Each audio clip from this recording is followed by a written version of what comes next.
V našem prispevku smo se lotili ene izmed najbolj aktualnih tem na področju energetske ekonomike, to je investicij v energetsko učinkovitost, ki jih je tudi Evropska unija prepoznala za enega izmed zavezujočih ciljev za vse države članice. V letu 2015 je bilo po ocenah Mednarodne energetske agencije okrog 39 milijard dolarjev investicij v energetsko učinkovitost v industriji, vendar bi za doseganje vseh okoljsko-podnebnih ciljev morali povečati investicije vsaj za 84% v energetsko intenzivnih sektorjih.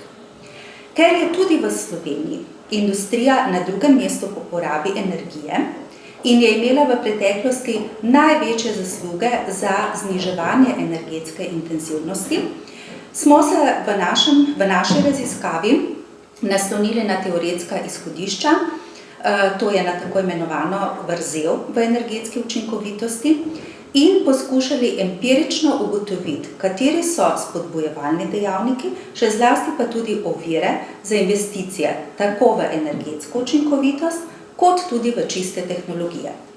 Proučevali smo to v predelovalni industriji v obdobju od leta 2005 do leta 2011. V raziskavi z uporabo ekonometričnih metod diskretne izbire ugotavljamo, da na obe vrsti investicij vplivajo podobni, a ne povsem identični dejavniki.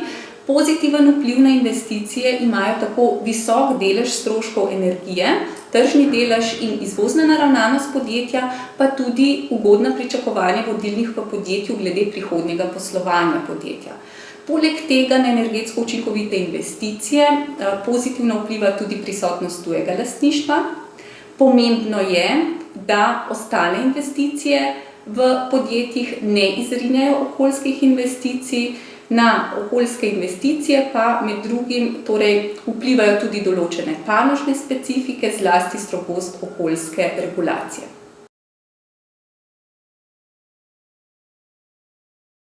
Ker je vrzel energetske učinkovitosti manj prisotna v velikih energetsko intenzivnih izvoznih podjetjih, bi morali ukrepe ekonomske politike bolj usmeriti na majhna in srednja podjetja, finančni krizi bolj spodbujati okoljske investicije, vpeljevati bolj zahtevne sisteme energetskega menedžmenta poleg standarda 14001 in tudi bolj natančno proučiti vpliv ekoloških davkov, kar si prizadevamo v nadaljnji raziskavi.